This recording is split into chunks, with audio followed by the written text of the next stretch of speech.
الرحيم والصلاة والسلام على رسول الله وعلى آله وأصحابه وأتباعه إلى يوم الدين. أما بعد، السلام عليكم ورحمة الله وبركاته.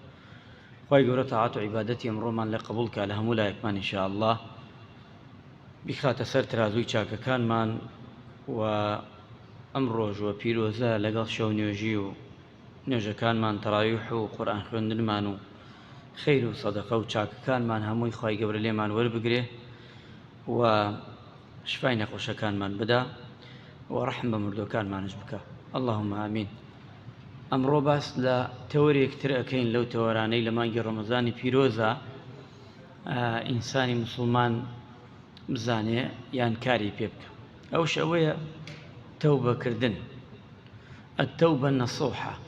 چونکە ڕەمەزان دەرگایەکە بۆ ئەوەی بتوانین ئینسان هەر کەسێ هەر مرۆڤێ پەشیمان بێتەوە لەو تاوانانە لەو خراپانە کە کردوێتی زیاتر ڕوئەکا لە دەرگای خوای پەروەردگار و هەر چاکەکانش ئەنجامەدا بەردەوام بێ لەسەری. خوای پەروەردگار لە قورئانی پیرۆزدا فەرمێ یان لە سونەتی پێغەمبەرا صلی الله عليه وسلم هاتووە: یا ئەیها الذین آمنوا توبوا إلى الله توبة نصوحا. خوای پەروەردگارە فەرمێ ئەی ئیمانداران، بەڕاستی تەوبە بکەن، بەڕاستی تەوبە بکەن، بەڕاستی بگەڕێنەوە بەلای خوای پەروەردگار. خوای گەورە داوای ئەمەمان لێیەکا، یعنی هەم بەڕاستی تەوبە بکەین، هەم بەڕاستی بگەڕێنەوە بەلای خوای پەروەردگار. تەوبەکردن خوای گەورە تەوبەیەکی پێخۆشە ڕاست بێ، بەردەوامش بی لەسەری، نەک تەوبەیەک بێ ئێستا لە گوناحێ تەوبە بکەی دوایی هەم بگەڕێیتەوە. صفەتی ئینسان وایە، مرۆڤ وایە، خۆی ئەوە چاکە یعنی گوناح بکاوتەوە، بەڵام نەک بیکاتە دیاردەیەک بەردەوام گوناح بکاو دوایی بگەڕێتەوە. نا، ئینسان تەوبەی نەسوح بکا باشە، وەک خوای پەروەردگارە فەرمێ. پێغەمبەری خوا فەرمی عەلەیهی السەڵاتو وەسەلام: یا ئەیها الناس توبوا إلى الله واستغفروا فإني أتوب في اليوم 100 مرة. ئەی خەڵکینە، بگەڕێنەوە بەلای خوا. پێغەمبەری خوا فەرمی عەلەیهی السەڵاتو وەسەلام: پەشیمان بنەوە، داوای لێبوردن بکەن لە خوا، چونکە من لە ڕۆژێکدا 100 جا داوای لێبوردن لە خوا دەکەم. ئەمە پێغەمبەری خوا صلی الله عليه وسلم، باشترین و چاکترین مەخلوقی خوا، بێگوناح بێتاوان، خۆشەویستی خوا. ئەمە ڕۆژی 100 جا داوا بکەیان، 70 جا لە حەدیثێکی تردا هاتووە، یان 100 جا هاتووە یان 1000 جار هاتووە، حەدیثی تریش هاتووە 70 جار.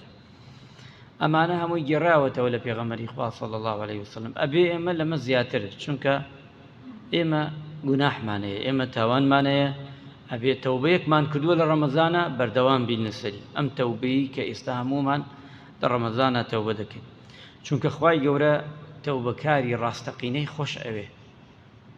پێغەمبەری نازدارە فەرمی عەلەیهی السەڵاتو وەسەلام: کەسێک بچێتە دەرەوە بە سارەیە، بە وڵاخێ، وەختی خۆی وڵاخ بووە، لە دەرەوە بۆ خۆی بە سەفەرێکی دوور و درێژە ڕوا، هەرچی خواردن و هەرچی پێداویستی سەفەر هەیە پێیەتی، ئەم ئینسانە، ئەم مرۆڤە ها بەسەر ئەو وڵاخەوە پێیەتی یان ئەو سیارەی، لەو ئەڕوا بۆ سەحرایەک ڕێگاکەتر، دەگەیەتە چۆڵەوانێک، لەم چۆڵەوانیە پەکێکە بێ، هیچی ئەو حەیوانە بێ کە سوار پشتی بۆ ڕۆیشتووە، حەجسەکە واڵێ، ئەڵێ لە ناکا وای لێ دێ ئەم حەیوانەی لێون ئەبێ لە سەحرایەکی چۆڵ، ئاوەکە بە حەیوانەکەی، خواردنەکە بەوەیە. ئەم زۆر ئەگەڕێ بەدوایە، زۆر و بیدۆزێتەوە بۆی ژیانی بدۆزێتەوە، چونکە ئەگە ئاو خواردن نەبێ لەم سەحرایە ئەمرێ، چونکە ئاوەدانی لێوە دیار نییە. پێغەمبەری خوا فەرمێ زۆر ئەگەڕێ ئەم ئینسانە، ئەم مرۆڤە، هەرچی ئەکا نایدۆزێتەوە. ئیتر بێ ئەمەلە بێ دێت لە سێبەری دارێکا دانیشێ و چاوەڕێی مردن دەکە، کەمێ چاوی دەچێتە خەو ئاوا، چونکە زۆری لاک بووە، زۆر گەڕاوە. ئەفەرمێ کە چاو دەکاتە سێرەکە، ئەوەی کە بۆ ئێگەڕێ ها لە بەردەستیە، زۆر دڵی پێخۆشە بێ، چونکە ژیانی بۆ گەڕاوە بە بۆنەی ئەو خواردن و خواردنەوەی کە تفاقەی پێیەتی، ژیانی بۆ گەڕاوە. پێغەمبەری خوا فەرمێ خوای گەورە ئەو عەبدە چنێ ئەو عەبدە چەندێ دڵی پێخۆشە، خوای گەورە لەو عەبدە زیاتر پێی خۆشە بەندەکەی بگەڕێتەوە بەلای. یعنی ئەو عەبدەیە لە خۆشیدا هەڵە ئەکا، ئەڵێ خوایە من خوای تۆم، تۆ عەبدی منی، بەڵام خوای گەورە هەر لێ خۆشە بێ، چونکە لە خۆشیە ئاڵێ. لەو حەدیسە هاتووە. بۆیە پێغەمبەری خوا فەرمی عەلەیهی سەڵات وەسەلام خوای گەورە لەو بەندەیە چنی دڵی خۆشە بە ژیانی خۆی زیاتر، لەوە زیاتر پێی خۆشە بەندەکانی بگەڕێنەوە، پەشیمان بنەوە، تەوبە بکەن.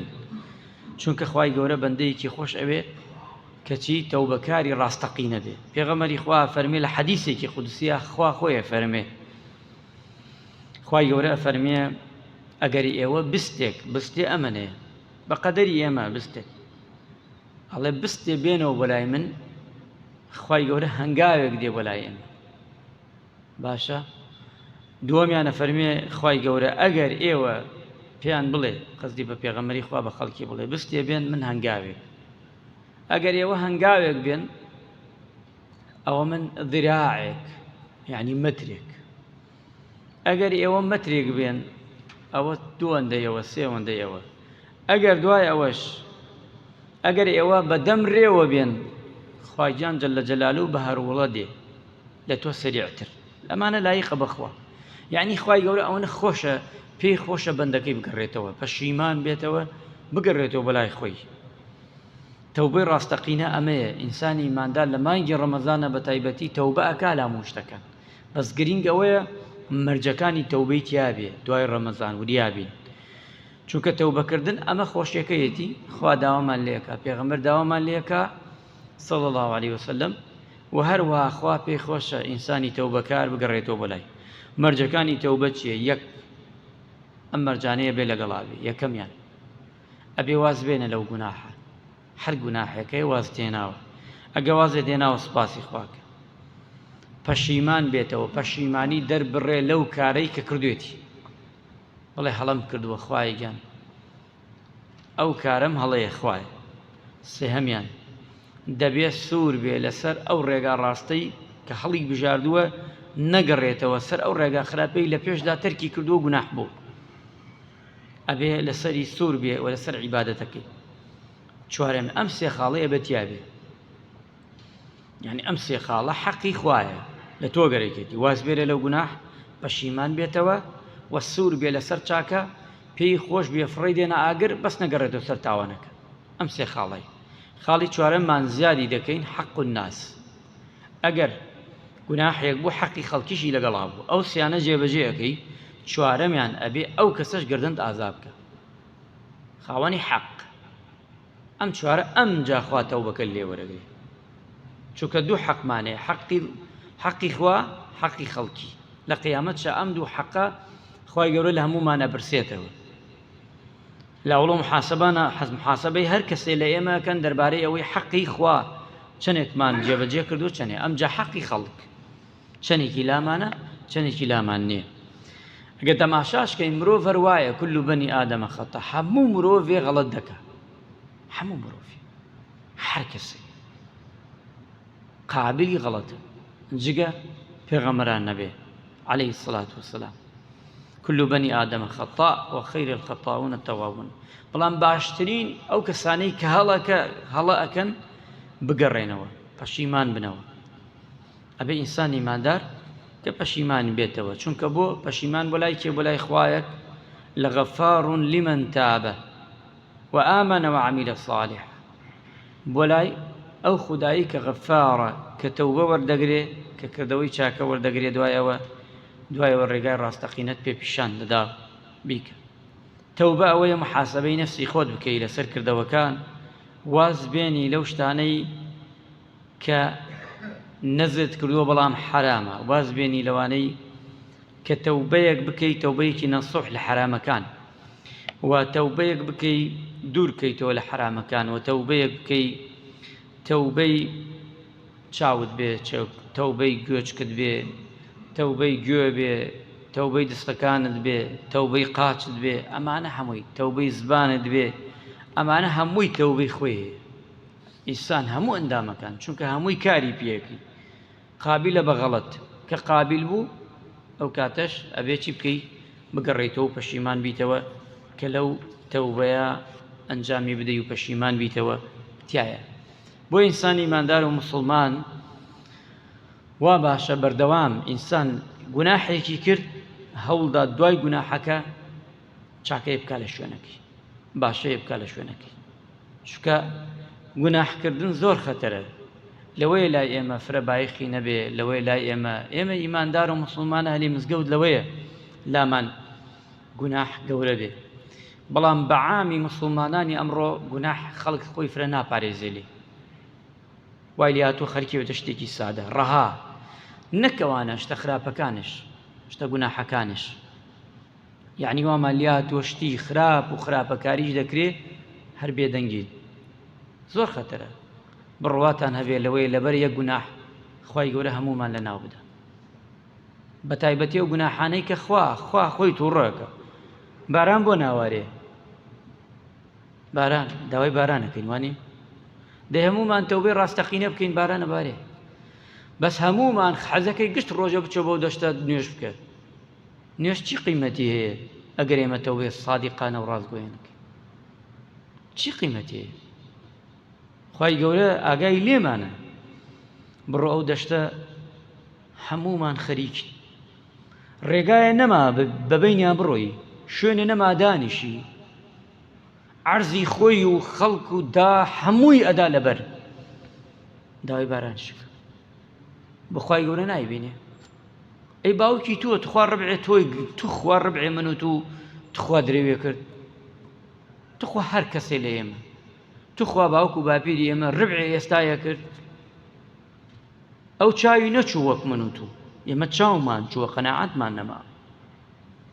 ئەخر بۆ یعنی نەزەویە ما گشتی کردووە، گشتی بۆی بکری هەموو دنیاکە، شاخێکە ناتوانێت بشتە سەری ئەم جفتی کردووە، شوێنێک نییە دانیشی، ئەچیتە دەشتە و شوێنی نییە دانیشی، ڕێگایە نییە بڕۆی، ئەوەنە ڕێگایە، ئەوەنە ئەو ئێژەهی منە ئەمێژەهی منە کە نەشەڕ لەم سەر ئەم تکە ڕێگایە. یەکا کە تۆ بەس سێری کە باوک و باپیری تۆ خۆ ئەم زەویە هەرین باوک و باپیری تۆ بووە گەڕاوەتەوە بۆ تۆ، ئەوە کە شەری من بووە گەڕاوەتەوە، ئەی باشە باوک و باپیری تۆ لەگەڵ منە بۆ قەنەعەتی بوو ئەم ڕێگانەکە، ئیسە من و تۆ بۆ ئەمان لێ تۆ گەرە بیکەی. کاکە یعنی ئەمەیە ئەبێ ئێمە بزانین ئێمە خۆمان گوناحەکەین و خوا باران نابارێنێ. باران چی ببارێن؟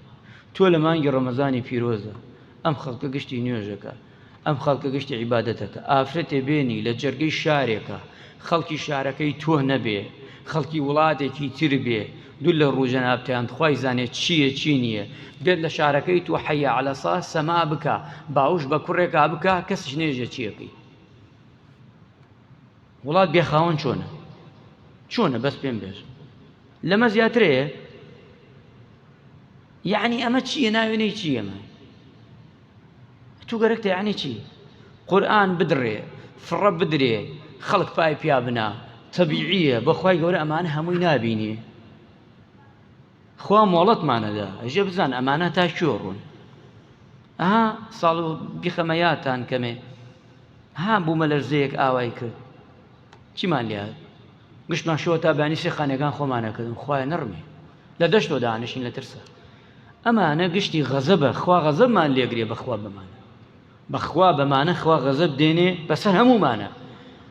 مەڵێ من حەقم نییە نوێژ و عیبادەت دەکەم، خوا مسڵمانێکی ترسنۆکی ناوێ، خوا مسڵمانێکی ناوێ قسە نەکا لە حەقا، خوا مسڵمانێکی ناوێ هیچ دەنگی لێوە نییە. بەڵام ئەبێتۆ قسێ بکەی کاکە ئەمە ناگونجێ. لە چی وڵاتێکە ئەمەیە؟ لە چی وڵاتێک؟ ئێمە بەناوەی دینەوە نەغەدر کرا، دوای ئەوەش سێرەکەی بەناوەی ئەمە کانترشەوە، بۆیە خوای گەورەمانە نەکاتە ئەوەی کە عەزاب و سزامان بدە. خوای گەورە ڕەحمان لێ بکاتەوە بینە سوح بکەین، بەڕاستی جێگای خۆیەتی هەموو شوێنێک، هەموو لایەنێک، هەموو دەستگایەک ئەم شتانە لە هیچ کەسێک قبوڵ نەکرێ بەڕاستی، چونکە ئەمە تێکدانی خەڵکە، تێکدانی ئەم ملەتە پاکێ، ئەم ملەتە ژیرێ، ئەم ملەتە سێنگ پاکێ. بەڕاستی تۆ ئەگەر ئاوا شیرازەی تێک چوو بەڕاستی هەمووی تێکەچەو عیبادە بێ. خۆی گەورە ڕەحمە مولایەکمان بکە، عاقبەت خێرمان بکە، لەشمان ساغ بکە. خۆی گەورە تەوبەی نەسوح لە مولایەکمان وەرگرێ، چاکەی مولایەکمان وەرگرێ. وڵاتمان تەرەقی ئیسلام و مسلمانانی تیابدا ئەوەی خراپە لەناو وڵاتمانە دەرکە. ئامین ئامین والحەمدولله رب العالمین.